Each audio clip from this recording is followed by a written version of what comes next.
भारत के तमाम electro complex homeopath बंधुओं को सुदामा प्रसाद सिंह का प्रणाम। आज मैं 39 साल पहले की घटी हुई घटना के विषय में बताने जा रहा हूँ। आज से 39 साल पहले 1983 में इलेक्ट्रो कॉम्प्लेक्स होम्योपैथी के पीठ पर आर्ट फोर्स का ऐसा बेताल रख दिया हूँ कि आज तक कोई उसको हल नहीं कर सका है, और जब तक वो प्रश्न नहीं हल करेंगे तब तक इलेक्ट्रो कॉम्प्लेक्स होम्योपैथी को अधिनियमित करना नामुमकिन है। बात तो 1983 की है। मैं उस समय electro homeopathy research centre institute का मानद सचिव था और फाउंडर मेंबर भी। कानपुर में स्थापित all India electro homeopathy medical association of India का कॉन्फ्रेंस था। उसके आयोजक HM इदरीसी मोहम्मद हाशिम इदरीसी थे। उसमें कम से कम तो 500 लोग रिप्रेजेंट करने के लिए सदस्य लोग शामिल हुए थे। उस समय हिमाई ने इलेक्ट्रो होम्योपैथी मेडिकल एसोसिएशन के तरफ से मुझे एक इंस्टीट्यूट को हिपार्सी को electro homeopathy research centre institute को एक आमंत्रण पत्र मिला। उसमें हुआ कि आप अधिवेशन में अपना प्रतिनिधि या खुद डॉक्टर रमाशंकर या अध्यक्ष डॉक्टर सज्जनानंद झा शिरकत करें। कार्यकारिणी समिति ने मुझे प्रतिनिधि के रूप में उस कॉन्फ्रेंस में भाग लेने के लिए मनोनीत किया और अपने खर्चे पर यानी हिपार्सी के संस्था के खर्चे पर मुझे लखनऊ में भेजा गया। लखनऊ में कॉन्फ्रेंस था, आयोजित हुआ, सभा अधिवेशन आरंभ हुआ।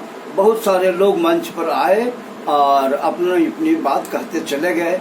जब अंतिम क्षण आया तो अनाउंसमेंट हुआ कि हिपार्सी के सचिव डॉक्टर सुदामा प्रसाद सिंह आपके सामने मंच पर आएंगे और अपनी बात 5 मिनट में समाप्त करेंगे। अब भला बताइए, मैं मंच पर गया, संबोधन किया और अध्यक्ष महोदय से आर्जू किया कि मुझे पटना से लखनऊ आने में जितना घंटा लगा है कम से कम प्रति घंटा 1 मिनट के हिसाब से समय दिया जाए। अध्यक्ष से आर्जू किया। मंच के जो अध्यक्षता कर रहे थे उन्होंने इनकार किया, कहा कि नहीं, आपको 5 मिनट में बात खत्म करनी है। मैंने लोगों को संबोधित किया, कहा कि मैं भाई 5 मिनट से भी कम समय में अपनी बात खत्म करूंगा।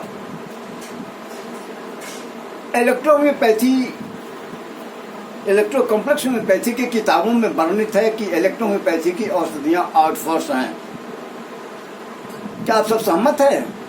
हाँ, सॉरी, उसमें मैंने कहा कि मंच से बोलें, मुझे जवाब दें, या मैं कुछ प्रश्न पूछूंगा, मंच से जवाब दें या मंच के नीचे से जवाब दें, वह जवाब सार्वजनिक मानी जाएगी।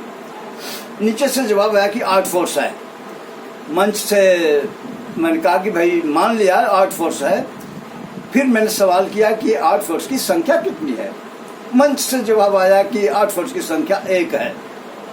तीसरा गोली मैंने दाग दिया, कहा कि जब आर्ट फोर्स की संख्या 1 है तो इलेक्ट्रो कॉम्प्लेक्स होम्योपैथी औषधियों के निर्माण के लिए 15 पौधे क्यों इस्तेमाल किया जाता है, 1 पौधा क्यों नहीं इस्तेमाल किया जाता है? अब इसका जवाब किसी के पास नहीं था। सभी लोग निरंतर थे और उस समय आर्ट फोर्स का बैताल 25 कॉम्प्लेक्स इलेक्ट्रोपैथ के संस्थापकों पर लद गया और आज तक उसका जवाब कोई नहीं मिला। अब भला बताइए, संस्था किसी भी किताब में स्वास्थ्य का कंसेप्ट नहीं है, रोग का कंसेप्ट नहीं है, मेडिसिन का कंसेप्ट नहीं है, खुराक का कंसेप्ट नहीं है, मेडिसिन क्या है ये नहीं बताया गया है और आप सरकार से मान्यता मांग रहे हैं।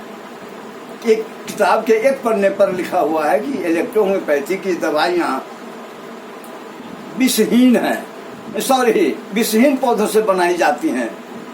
होम्योपैथी वाले इसमें घुस गए हैं और उन्होंने कहा कि विषहीन पौधे से बनाए जाते हैं। भैया, पौधा विषहीन नहीं है। कोनियम मेकाडुटम, जब तुम पुर्जा लिखते हो, होम्योपैथी का पुर्जा लिखते हो तो लिखते हो क्या? कोनियम मेकाडुटम, एकोनाइट, नाइक्लोम का विष, बेलाडोना, ये सब विष है। और जब इलेक्ट्रोहोम्योपैथी की किताब लिखते हो तो कहते हो कि विषहीन पौधों से तैयार हो किया जाता है। मतलब कितना विडंबना है भाई, ये इस तरह की बात नहीं चलेगी। आप खुद उसके दुश्मन हैं।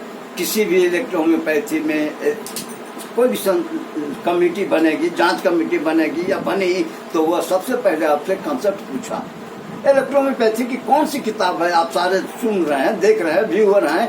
आप बताइए कि किस किताब में इलेक्ट्रो कॉम्प्लेक्स होम्योपैथी के health, disease, medicine, pharmacy, process, plant processing की विधि लिखी हुई है।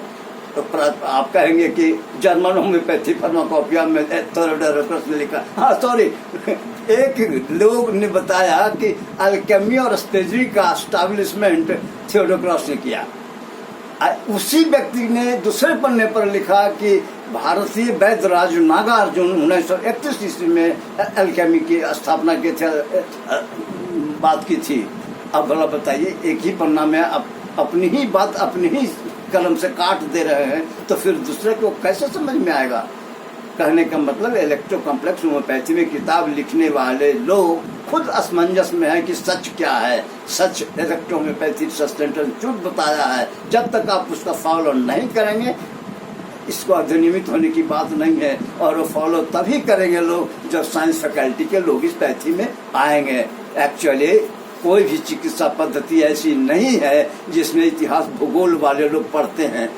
उसमें कम से कम +2 साइंस फैकल्टी का खोजा एडमिशन के लिए, टेस्ट में शामिल होने के लिए रखा गया है, और एडमिशन भी उन्हीं का होता है। अब होम्योपैथी, आयुर्वेदिक सब में भी यही बात है। फिर आप इलेक्ट्रो होम्योपैथ में कैसे इतिहास भूगोल वालों को, असल में ये ठगी का धंधा चल रहा है। इलेक्ट्रो होम्योपैथी के नाम पर पूरे भारत में ठगी का काम चल रहा है। लोगों को भरमा रहे हैं कि आर्ट फोर्स कोऑपरेशन, डिस्टिलेशन और ये सरल विधि से दवाइयाँ बनती हैं, ये बिल्कुल गलत है। मैटी ने एक्सट्रैक्शन किया था और उसका प्रमाण मैंने एक वीडियो में बताया है कि अजीत सिंह पंजाब के जब इटली गए थे तो वहाँ से एक बोतल भेजा था चेलिडोनियम मेजर्स, उसमें 40% अल्कोहल।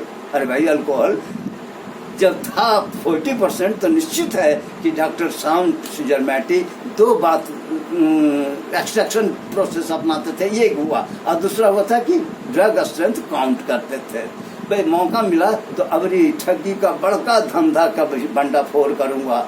आप आज मुझे इजाजत दीजिए। नमस्कार।